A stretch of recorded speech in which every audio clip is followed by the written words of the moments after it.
ये कहानी है उस ज्योति की जो अंधेरे में ना केवल एक दीपक बनकर जलती है बल्कि प्रेम की ऐसी अग्नि बनकर उभरती है जो हर हृदय को रोशन कर जाती है। ये कथा है उस साधक की जिसने संसार को मात्र देखा ही नहीं बल्कि हर जीव हर प्राणी में श्री कृष्ण के दर्शन की, भगवान की और उनकी महत्व की एकदम मिठास घोल देता है। नजरों में अपार करुणा है, उनकी मुस्कान में वो जादुई आकर्षण है जो सीधे मन को वृंदावन ले जाती हैं।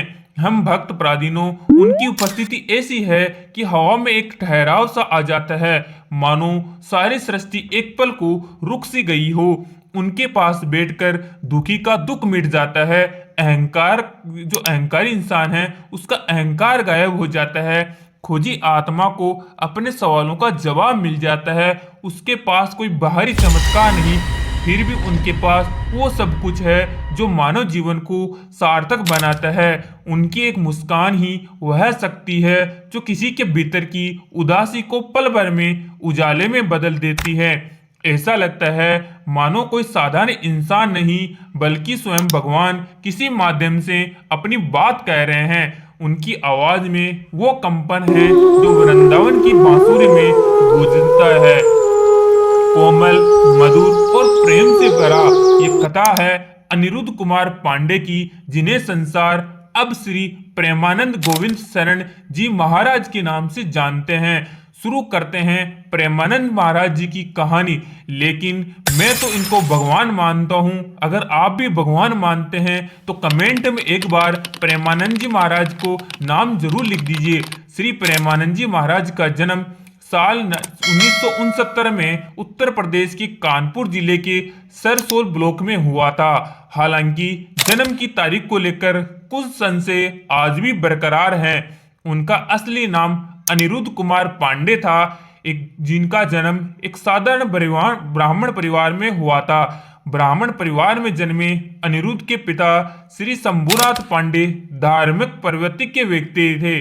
उनकी मां श्रीमती रमा देवी भक्ति में डूबी रहती थी। परिवार में सन्यास की परंपरा थी। उनके दादाजी भी सन्यासी थे। शायद यही वजह थी कि अनिरुद्ध के मन में बचपन से ही भगवान के प्रति गहरी आस्था जागने लगी थी। 5 साल की छोटी सी उम्र में ही अनिरुद्ध भजन कीर्तन में रुचि लेने लगे थे। वे गांव के मंदिरों में बैठकर घंटों रामायण और श्री भगवत गीता की कथाएं सुनते। इतनी छोटी उम्र में गीता का अध्ययन करना कोई साधारण बात नहीं थी। परिवार वाले इन्हें नन्हे बच्चे की आध्यात्मिकता रुचि को देखकर हैरान थे। अनिरुद्ध अक्सर सत्संग में बैठकर सोचते कि जब घर के लोग एक दिन चले जाएंगे तो मेरा इस दुनिया में कौन होगा। उनके मन में एक जवाब आता है कि मेरे तो सिर्फ भगवान हैं, और ये विचार उनके जीवन का उसी समय आधार बन गया था। प्रेमानंद जी का मन संसार से अलग था। जहां बच्चे खेल कूद में मस्त रहते हैं, वहां प्रेमानंद जी मंदिर की सीढ़ियों पर बैठकर भगवान के बारे में सोचते हैं। उनकी मां बताती थी कि वह रात को चुपके से उठकर मंदिर की मूर्तियों से बातें करते, मानो जैसे भगवान उनके सखा हो। गांव वाले भी कहने लगे कि यह कोई साधारण बालक नहीं है, उनके मन में कुछ और चल रहा है। मात्र 13 वर्ष की आयु में प्रेमानंद जी का मन संसार से अलग हो चुका था। 9वीं कक्षा पास करने के बाद स्कूल की किताबों से अधिक उन्हें गीता और रामायण के उपदेश आकर्षित करने लगे थे। उनके हृदय में सिर्फ एक ही भाव था, भगवान ही वह सब कुछ है। एक दिन उन्होंने अपनी माँ से कहा, माँ जी, मेरा मन कहता है कि मैं घर छोड़कर भगवान की खोज में निकल जाऊं। माँ ने हंसकर बात टालने की कोशिश की। कहा, अरे बेटा, भगवान भागकर थोड़ी ही मिलते हैं, भजन करो, सब ठीक हो जाएगा। किंतु प्रेमानंद जी का संकल्प अटल था। उन्होंने दृढ़ता से कहा, नहीं माँ, मैं सन्यासी बनना चाहता हूँ। माँ को लगा कि यह सत्संग का क्षणिक प्रभाव है जो शीघ्र ही मिट जाएगा, पर प्रेमानंद जी के मन में तो प्रभु प्राप्ति की अग्नि जल रही थी। एक रात जब गांव गहरी निंद्रा में था तो तड़के सुबह यानी 3 बजे उनके हृदय में ऐसी व्याकुलता लगी कि बस अब भगवान के ही चरणों में जाना है, राधा जी के ही चरणों में जाना है। बिना किसी को बताए, बिना धन या योजना के वह घर से निकल पड़े। उनके मन में सिर्फ एक ज्वाला थी कि प्रभु को पाने की, और यहीं से उनके सन्यासी यात्रा शुरू हुई, जो त्याग, दृढ़ता और भक्ति की अनुपम गाथा बन गई थी। परंतु और अनिरुद्ध की यह पहली तपोस्थली बनी, जो थी काशी यानी वाराणसी। यह शहर संतों और साधकों का घर है, जहां गंगा की लहरें और मंदिरों की घंटियां हर किसी को भक्ति में डुबो देती हैं। प्रेमानंद जी की दिनचर्या सख्त थी। सुबह गंगाजल में स्नान, तुलसी घाट पर पीपल के पेड़ के नीचे ध्यान, और फिर भिक्षा मांगना। वो केवल 10-15 मिनट ही भिक्षा मांगते। अगर कोई दे देता तो ठीक है, वरना गंगाजल पीकर भगवान के भजन में लीन हो जाते हैं। कई बार प्रेमानंद जी दिन रात बिना खाए पिए यूं ही भगवान को भजन करते रहते हैं। अगर कोई रोटी खाता दिखता तो वह मन ही मन सोचते, ये कितना भाग्यशाली हैं, किसे रोटी मिल रही हैं। इन कठिनाइयों में भी उनके मन में कोई शिकायत नहीं थी। वह कहते थे कि जब भगवान मेरे साथ है तो भूख प्यास क्या मायने रखती है। उनका एकांतवासी स्वभाव उन्हें भीड़ से दूर रखता। घंटों ध्यान में बैठे रहते और उनके चेहरे पर एक अजीब सी शांति रहती। लेकिन नियति ने मानो उनके लिए कुछ और ही लिख रखा था। एक दिन ध्यान में बैठे थे, तभी उनके मन में विचार आया, वृंदावन सुना तो बहुत है, पर मैं वहां गया नहीं कि आखिर वह कैसा होगा। वृंदावन, ये विचार उनके लिए भगवान की प्रेरणा था, और बस उसी क्षण उन्होंने तय कर लिया कि वृंदावन जाना है। वाराणसी में एक रोज तुलसी घाट पर जब वह बैठे थे, तभी एक संत उनके पास आए और बोले, काशी में एक धार्मिक अनुष्ठान हो रहा है। दिन में श्री चैतन्य लीला और रात में रास लीला का आयोजन है। जाओ चलो और दर्शन करके आते हैं। प्रेमानंद को रामलीला का तो अनुभव था ही, रासलीला क्या होती हैं कोई जानकारी नहीं थी। उनका स्वभाव एकांतवासी था, इसलिए मना कर दिया। लेकिन वो संत बार बार आग्रह करने लगे।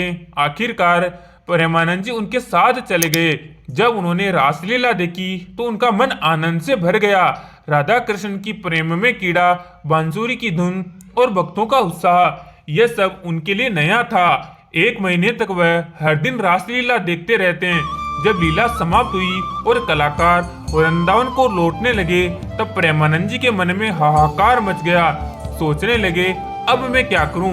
अगर वृंदावन चला जाऊं तो रोज ऐसी लीला देखने को मिलेगी। वे लीला के संचालक के पास गए और बोले, स्वामी जी, मैं बहुत गरीब हूं, मेरे पास पैसे नहीं हैं, आप मुझे अपने साथ रख लीजिए, मैं आपकी सेवा करूंगा। संचालक हंसते हुए कहे, बाबा, ये संभव नहीं है, लेकिन तुम एक बार वृंदावन जरूर जाना, बिहारी जी तुम्हें नहीं छोड़ेंगे। मानो ये वाक्य प्रेमानंद जी के लिए गुरु मंत्र सा बन गया। उसके बाद अनिरुद्ध वृंदावन चले गए। वहां पर जीवन पूरी तरह से बदल गया। यहाँ उनकी मुलाकात राधा वल्लभ संप्रदाय से हुई, जो श्री राधा को सर्वोच्च, राधा संपल्ल जो प्रधान मानते हैं, यानी राधा जी को सर्वोच्च मानते हैं, प्रेम भक्ति को जीवन का आधार बनाते हैं। वृंदावन में एक सखी के भक्ति भरे पद को सुनकर प्रेमानंद जी राधा वल्लभ मंदिर पहुंचे। वहां श्री मोहित गोस्वामी जी ने उन्हें शरणागति मंत्र का दीक्षा दी। इस मंत्र ने उनके मन को राधा कृष्ण के चरणों में समर्पित कर दिया। यह दीक्षा उनके जीवन का पहला बड़ा मोड़ थी। एक साधारण बालक जो अब तक भगवान की खोज में भटक रहा था, अब एक औपचारिक आध्यात्मिक मार्ग पर चल पड़ा था। मोहित गोस्वामी ने ही अनिरुद्ध को अपने गुरु श्री गौरांगी शरण जी महाराज, जिन्हें बड़े गुरु जी कहते थे, उनसे मिलवाया। बड़े गुरुजी राधा वल्लभ संप्रदाय के प्रमुख संत थे, जो सहचारी भाव से ही भक्ति करते थे। सहचारी भाव में भक्त स्वयं को राधा रानी की सखी मानकर राधा कृष्ण की सेवा करता है। यह भक्ति का सबसे गहरा और प्रेममय रूप है। बड़े गुरुजी ने प्रेमानंद जी को निज मंत्र देकर सहचारी भाव से दीक्षा दी। यह मंत्र उनके हृदय में राधा कृष्ण के प्रेम रस को स्थायी रूप से स्थापित कर गया। वे कहते हैं, इस मंत्र ने मेरे मन को राधा रानी के चरणों में बांध दिया। अब संसार में और कुछ नहीं, सिर्फ उनका प्रेम है। इस दीक्षा ने प्रेमानंद जी को एक रसिक संत की ओर अग्रसर कर दिया। आगे आपको कलयुग का जो भगवान है, इन्हें क्यों कहते हैं, वो भी बताऊंगा, तो वीडियो को अंत तक जरूर देखिए। दीक्षा के बाद प्रेमानंद जी ने बड़े गुरुजी की 10 साल तक निष्ठा की। यह कोई साधारण कार्य नहीं था, यह उनकी तपस्या और भक्ति की पराकाष्ठा का साक्षात परिणाम था। जो गुरुजी के लिए सारे काम करते थे, भोजन की व्यवस्था करते, कुटिया की सफाई करते, देखभाल करते, सत्संग की तैयारियां करते, यहाँ तक कि गुरुजी के कपड़े भी धोते। वे कहते कि गुरुजी की सेवा में इतना आनंद था कि समय का पता ही नहीं चलता। उनकी एक मुस्कान मेरी सारी थकान मिटा देती। इस सेवा से उन्हें विनम्रता, धैर्य और पूर्ण समर्पण का पाठ पढ़ाया। बड़े गुरुजी ने उनकी भक्ति को देखकर कहते हैं, तुम्हारा हृदय राधा रानी का सच्चा सखा है। इन 10 वर्षों में प्रेमानंद ने वृंदावन की निर्वंत निकुंज उपासना को गहराई से समझा। उनकी वाणी में नई मिठास आई जो सुनने वाले को प्रेम के रस में डुबो देती हैं। यहीं से अनिरुद्ध श्री प्रेमानंद गोविंद शरण जी महाराज बन गए। गुरु दीक्षा और सेवा ने अनिरुद्ध को एक रसिक संत बनाया। रसिक संत वो होता है जो भक्ति को केवल नियमों तक सीमित नहीं रखता, बल्कि उसे प्रेम और भाव के रूप में जीता है। प्रेमानंद जी के सत्संग में गीता, भागवत और राधा वल्लभ संप्रदाय के ग्रंथों की व्याख्या ऐसी होती थी कि विद्वान भी मंत्र मुक्त हो जाते थे, जिसका आज भी उदाहरण मिलता है।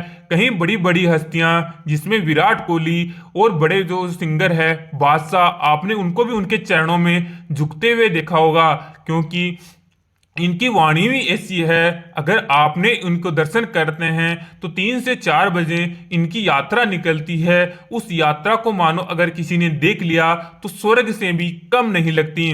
अगर आप में से किसी ने भी 3 से 4 बजे वाली इनकी झलक देखी हो तो कमेंट में एक बार जरूर बताइए कि आपको वो यात्रा कैसी लगी हो।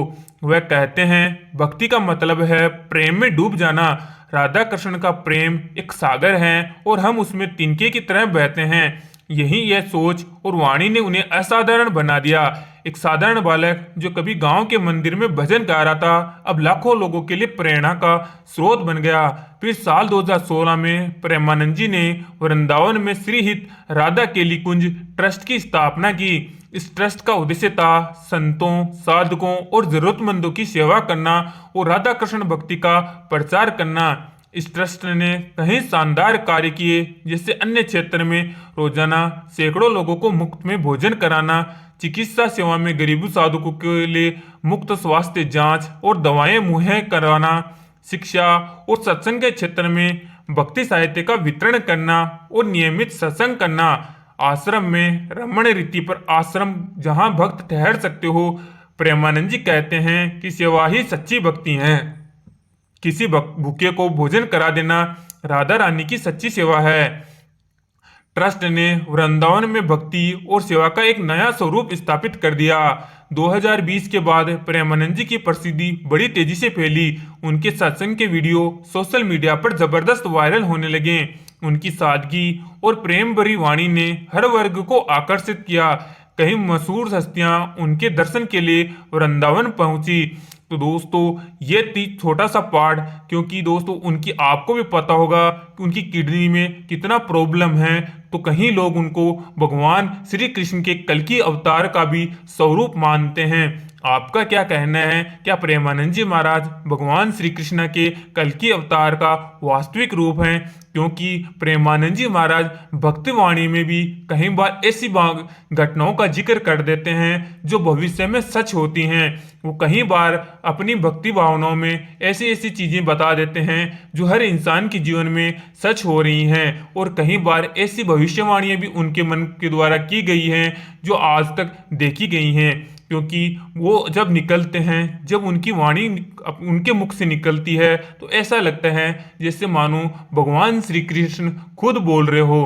तो आपको क्या लगता है? इनकी वाणी को सुनकर जरूर कमेंट में बताइएगा, और अगला पार्ट भी हम जरूर ही जल्दी से जल्दी लेकर आएंगे।